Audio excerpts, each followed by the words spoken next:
Yes, good morning, HAVPA survey students. Today is September the 1st. It is Tuesday. And today, aside from my lecture, we're going to do a couple of things a little different, as you notice in the description there. Today, you have an assignment that is to be turned in. I put a due date on it for Friday, but you can do it today and turn it in before that. So today, we're going to do this thing called scripting.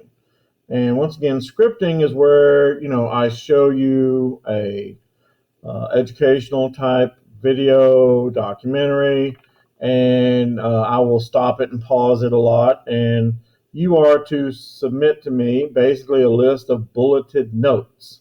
What you thought was important about the video, and for that you get 20 points.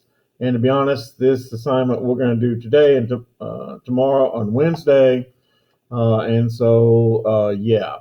Now you'll see it. You'll catch on, hopefully. Let me hide this, and so what we're going to do is we're going to be watching a video called the top 8 ancient cultures around the world. In other words, these are places you can go around the world and visit many cultures that in many ways haven't changed since the Stone Age, which is what we want to talk about.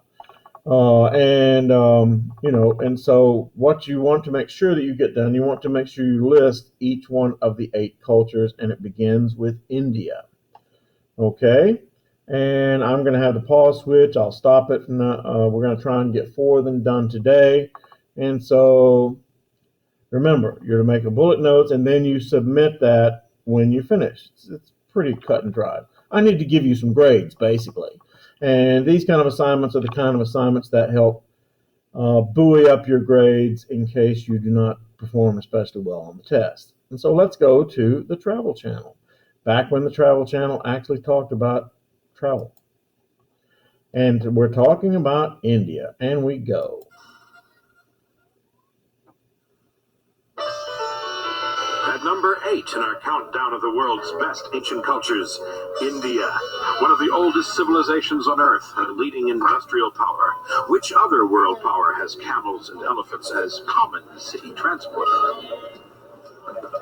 Halfway between the East and the West, India has long been a magnet for the world's ancient religions. India can boast many of the world's top sacred sites. Where else can you bathe in the same public bath as Buddha, or pray under his tree of enlightenment, or visit the Golden Temple? Okay, I've missed a couple of things to show you already. Do you happen to notice that one of the places they talked about was praying under the tree of enlightenment, the Buddha? Some of the world's largest religions originate in India. One, of course, Hinduism. Another, Buddhism, which originated in India, but today doesn't have a large following in India. Not at all. Buddhism is found more in China, Japan, Korea, Southeast Asia, those countries. But by the way, look at this thing here. This is the Golden Temple of Amritsar. And it is a Sikh, Sikh, shrine. The Sikhs are a small minority sect and influential sect in India. But I mean, their central cathedral is this thing. And yeah, that is gold leaf, which is basically gold leaf, which we'll mention a lot as time goes on in this class, is like when you take have you ever chewed gum and you're bored and you're sitting there with the wrapper and you start peeling the tin foil off the paper?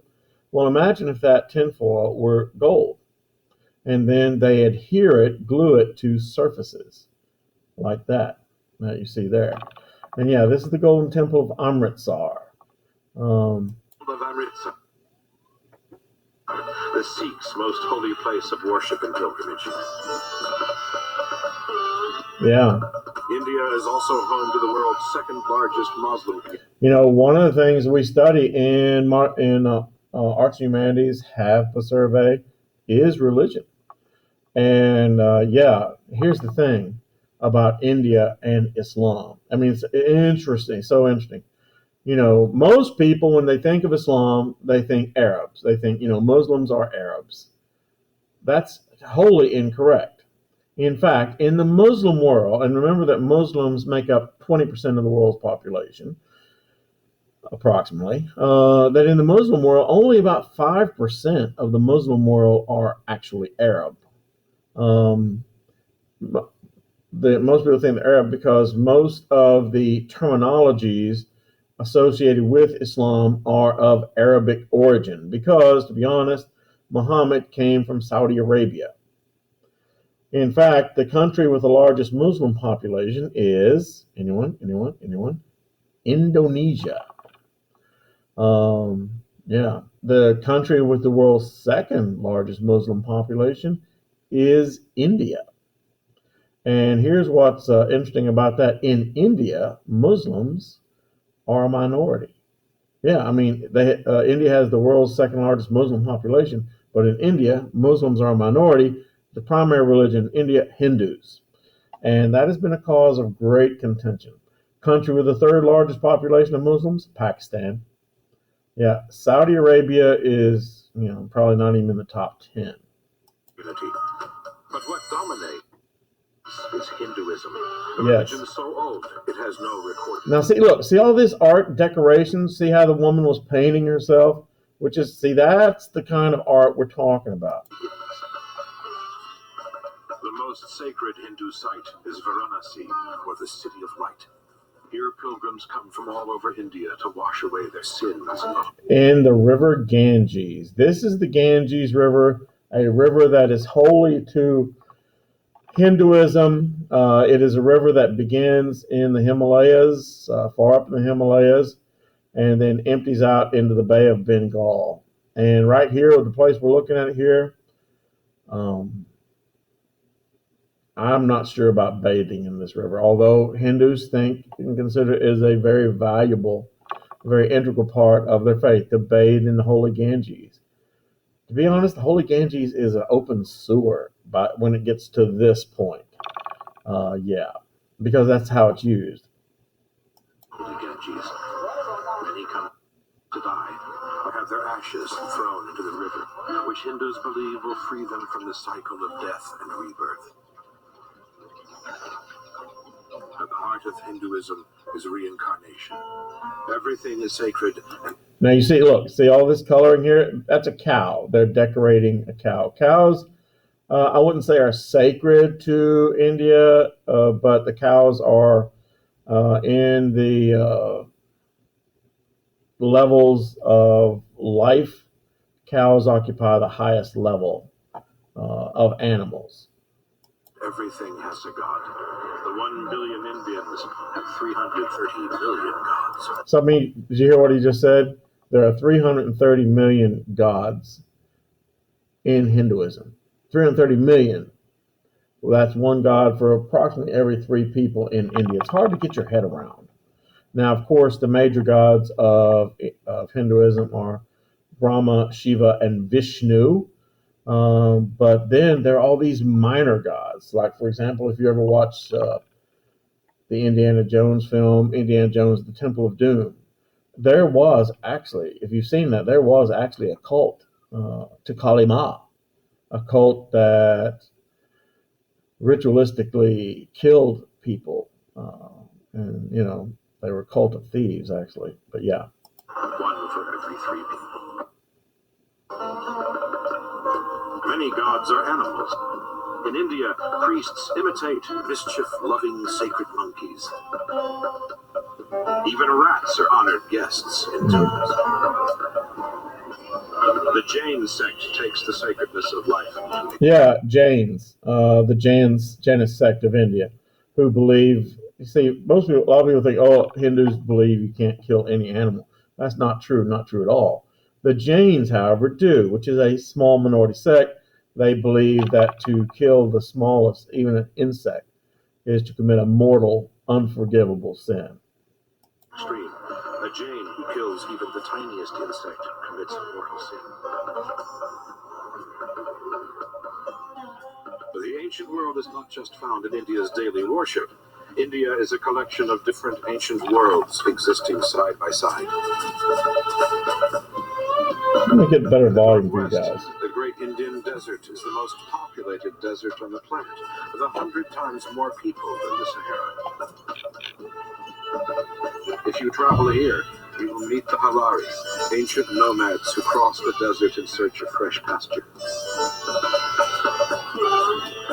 For centuries, people had spent weeks walking to the annual Pushka Fair. Teams of hairdressers are on hand to beautify the camels on sale. The forgotten people of the Andaman and Nicobar Islands make their working elephants. Yeah, did you know elephants can swim? I never knew that until I watched this film. Yeah, elephants are actually pretty good swimmers. Notice how they swim along, the trunk is above water.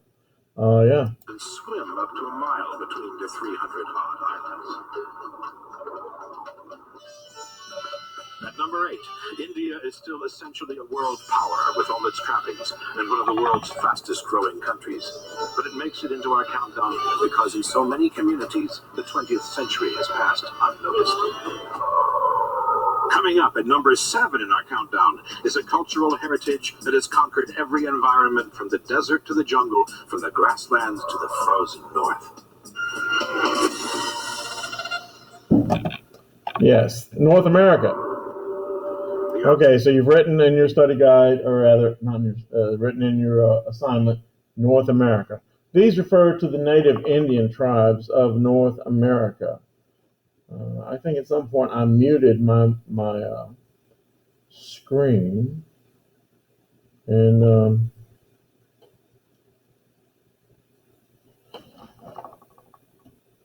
I know, set to 0. Nope. There it goes.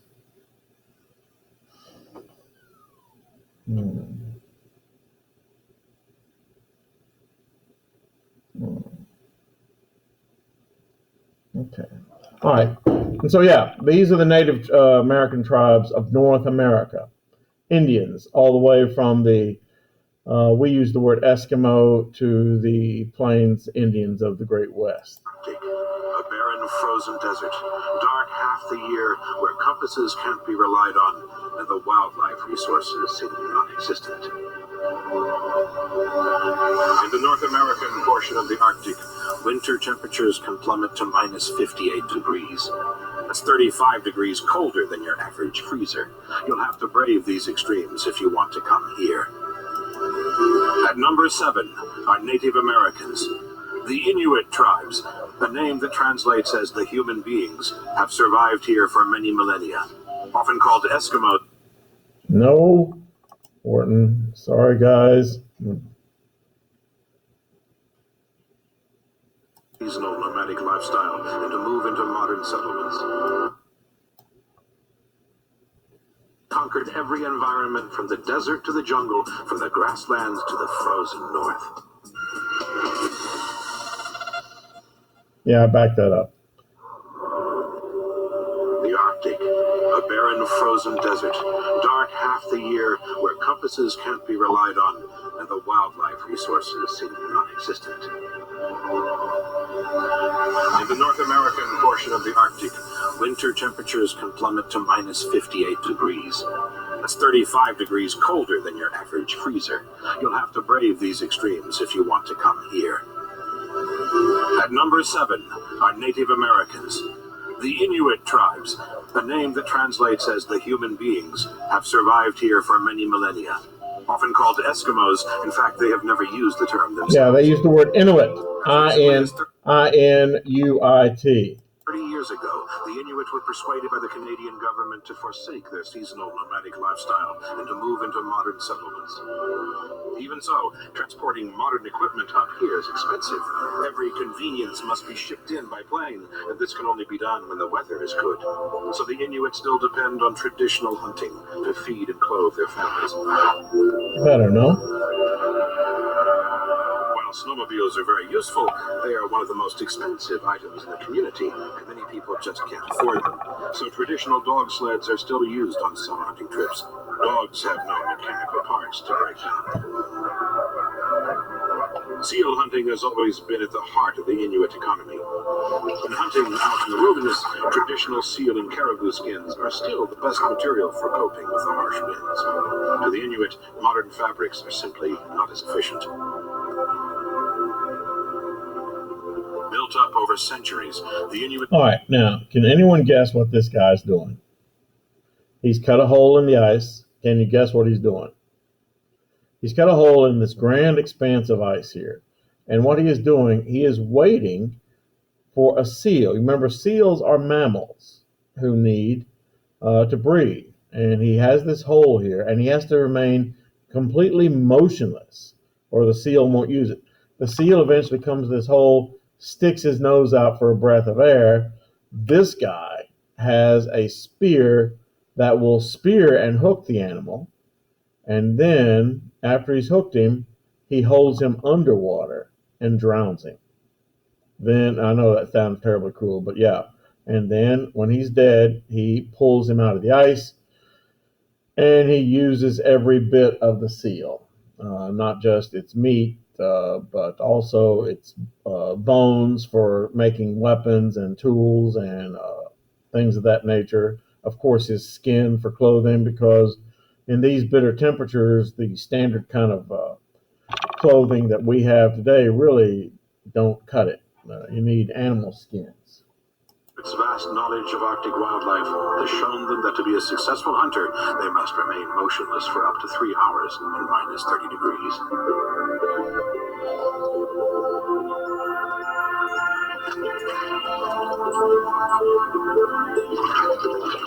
See?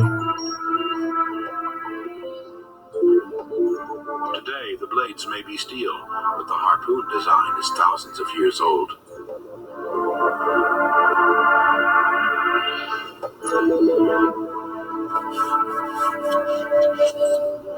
When hunting on the ice, I mean, this stuff is the art of making an igloo, something that still comes from the Stone Age. Inuit still commonly build traditional igloos. Why carry extra equipment when you can make a more reliable shelter on the spot? Still amazes me how they do that. Thousands of miles away in the deserts of the United States, Native American tribes adapted to a completely different set of extremes. Even today, many Navajo people still live in traditional homes called hogans. Navajo is a Spanish term. They call themselves the Diné, which means the people, or the human beings. Most Indian tribes, the native word they have for themselves means the people. And so notice, though, once again, the paintings of the face, and look at this. Almost all the 500 Native American tribes of the United States refer to themselves as the people. Over 40,000 years ago, the ancestors of Native Americans left Siberia and crossed the Bering Land Bridge into Alaska. They spread throughout the entire Western Hemisphere, adapting to all the different environments they encountered. From the snowy wastes of the Arctic to the Cheyenne and Sioux hunting grounds of the Great Plains, to the home of the Cherokee in the eastern forests, or the territories of the Hopi, Apache, and Diné in the southwestern deserts. Most tribes in the United States are a lot more accessible to visitors than the Inuit. The best way to become involved is to attend an intertribal powwow. This is an Algonquin word that means gathering. These song and dance festivals are held in many parts of the U.S., and everyone is welcome.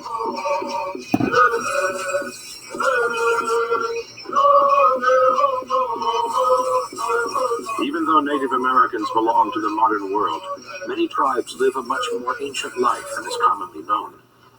The Diné is one of the largest tribes in the States, and their first language is not English, but Navajo.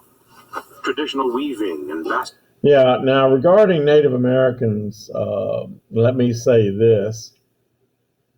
No other segment of the American population. I mean, Native Americans lead the entire country in every, and I hate to use the word undesirable, unemployment, rates of suicide, rates of drug abuse, rates of alcoholism. Native Americans lead in that. Now, and I don't know how much you've been following the COVID epidemic, but Native Americans have really been hit hard by the COVID epidemic. For one thing, in many of the so-called reservations, Native Americans don't have access to running water. And I'm talking about today.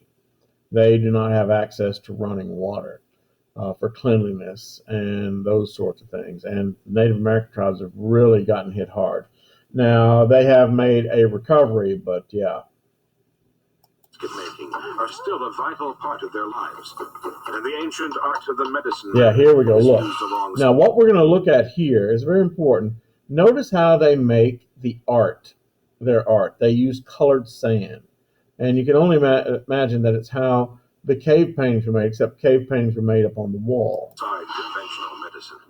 See, look, that's how they make the colors. The medicine man summons holy spirits to come into the stand. See, look at that. The good spirits, whose likenesses are represented, will restore the patient's inner balance, or hosho.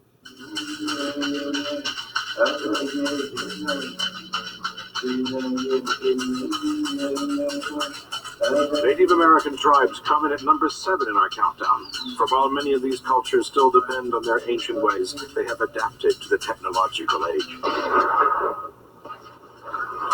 As we move up our countdown of the world's best ancient cultures, we travel around the globe to the fantasy islands of the Pacific Ocean. We'll see an ancient culture that still exists virtually unchanged after 2,000 years.